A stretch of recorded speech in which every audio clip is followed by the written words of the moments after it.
Sir. Sir ನೀವು ಸೈನಿಕ ಆಗಿರಿ, ಬೆಸ್ಟ್ ಆಫ್ ಲಕ್. ಸರ್ ನಿಮ್ಮ ಶುಭ ಹಾರೈಕೆಗೆ ಧನ್ಯವಾದಗಳು. ಅಣ್ಣ, ಆರ್ಮಿ ಜಾಯ್ನಿಂಗ್ ಲೆಟರ್ ಬಂದಿದೆ. ತುಂಬಾ ಸಂತೋಷದ ವಿಷಯ ತಮ್ಮ. ಈ ಸುದ್ದಿ ಕೇಳಿ ನನಗೆ ತುಂಬಾ ಖುಷಿ ಆಯ್ತು. ನಮ್ಮ ಕನಸು ನನಸಾಯ್ತು. ಹೌದಣ್ಣ, ನನಗೆ ದೇಶ ಸೇವೆ ಮಾಡೋ ಸಮಯ ಗೊತ್ತು, ಆದ್ರೆ ಅಣ್ಣ ನಾ ಇವತ್ತೇ ಹೊರಡ್ಲೇಬೇಕಣ್ಣ. ಇವತ್ತೇ ತಮ್ಮ? ಸರಿ, ನಾ ತಿಂಡಿ ತಿನಿಸುಗಳು ಜಲ್ದಿ ಮಾಡಿ ಕಟ್ತೀನಿ ನೀನು.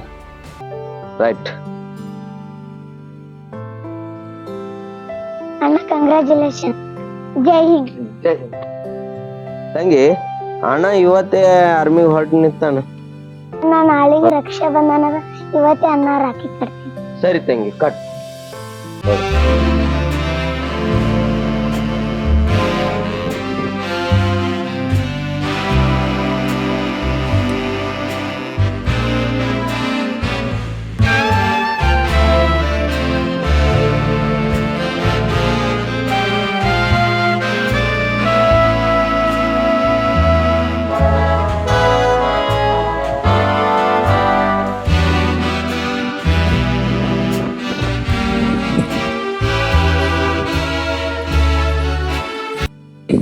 ಇಷ್ಟು ದಿನ ಈ ಕೈಗಳು ನಿನ್ನ ರಕ್ಷಣೆಗೆ, ನಮ್ಮ ಕುಟುಂಬದ ರಕ್ಷಣೆಗೆ ನಿಲ್ತಾ ಇದ್ದವು.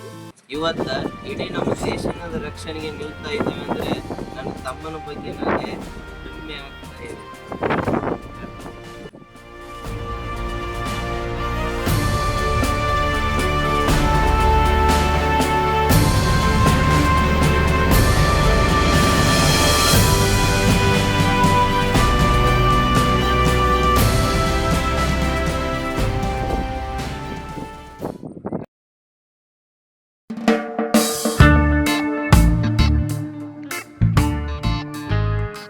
ಪೋಸ್ಟ್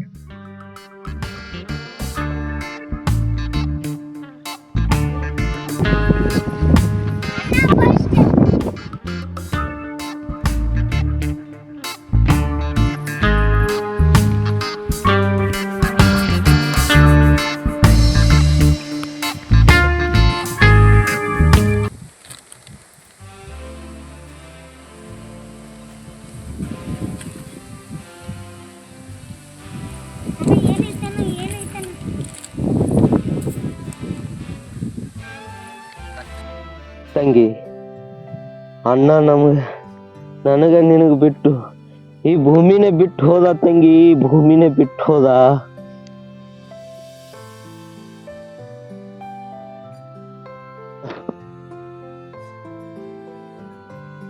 ನೀನು ಅಣ್ಣ ಅಣ್ಣ ಅಣ್ಣ.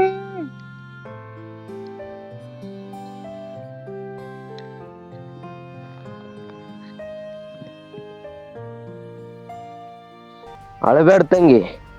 ನಿನ್ನ ಅಣ್ಣ ಅಂದ್ರೆ ನನ್ನ ತಮ್ಮ ಹೇಡಿಯಾಗಿ ಸತ್ತಿಲ್ಲ, ಉಗ್ರರ ವಿರುದ್ಧ ಹೋರಾಡಿ ಎದೆ ಕೊಟ್ಟು ಅಜರಾಮರವಾಗಿ ಇವತ್ತು ಸಾವನ್ನೇ ಮುಡುಪಾಗಿಟ್ಟಿದ್ದಾನೆ. ಬೇಡ ಅಷ್ಟೇ ಯಾಕೆ ತಂಗಿ, ನಮ್ಮ ಭಾರತದ ರಾಷ್ಟ್ರಧ್ವಜ ಗಾಳಿಗೆ ಹಾರಾಡ್ತಾ ಇಲ್ಲ. ಎಷ್ಟೋ ಗಣ್ಯ ವ್ಯಕ್ತಿಗಳು ಸ್ವಾತಂತ್ರ್ಯ ಹೋರಾಟ ಮಾಡಿ ತಮ್ಮ ಪ್ರಾಣವನ್ನೇ ಮುಡುಪಾಗಿಟ್ಟದಕ್ಕೆ ನಮ್ಮ ರಾಷ್ಟ್ರಧ್ವಜ ಹಾರಾಡ್ತಾ ಇದೆ. ಅಷ್ಟೇ ಯಾಕೆ, ನಮ್ಮ ಊರಿನಲ್ಲಿ ಇರ್ತಕ್ಕಂಥ, ನಮ್ಮ ದೇಶದಲ್ಲಿ ಎಲ್ಲ ಇರ್ತಕ್ಕಂಥ ಜನಗಳು ಆರಾಮವಾಗಿ ಜೀವನ ನಡೆಸ್ತಾ ಇದ್ದಾರೆ ಅಂದ್ರೆ ಅದಕ್ಕೆ ನನ್ನಂತ ನೂರಾರು ತಮ್ಮಂದಿರುಗಳು ಗಡಿನಾಡು ಪ್ರದೇಶದಲ್ಲಿ ಪ್ರಾಣವನ್ನು ಅರ್ಪಣೆ ಮಾಡಿದಕ್ಕೆ, ಉಸಿರು ಕೊಟ್ಟು ಹೋರಾಡ್ತಾ ಇರೋದಕ್ಕೆ ಇವತ್ತು ನಾವೆಲ್ಲ ಚೆನ್ನಾಗಿದ್ದೇವೆ. ತಮ್ಮ ಕುಟುಂಬದ ನೆರಳಾಗುವ ಬದಲು ಇಡೀ ದೇಶಕ್ಕೆ ಶ್ರೀರಕ್ಷೆಯಾಗಿ ನಿಂತು ನಮಗಾಗಿ ತಮ್ಮ ಉಸಿರನ್ನೇ ತ್ಯಾಗ ಮಾಡಿದ ಸೈನಿಕರ ಋಣ ಈ ಜನ್ಮಕ್ಕೂ ತೀರದಂತಹದು. ಸ್ವಂತ ಮನೆಗೆ ದೀಪವಾಗುವ ಅವಕಾಶವಿದ್ದರೂ ಭರತ್ ಮಾತೆಯ ಕತ್ತಲನ್ನು ದೂರವಾಗಿಸಲು ತಮ್ಮ ರಕ್ತವನ್ನೇ ಹರಿಸಿದ ಆ ಅಮರ ಜವಾನರ ಪಾದ ಕಮಲಗಳಿಗೆ ಶತ ಶತ ನಮನಗಳು.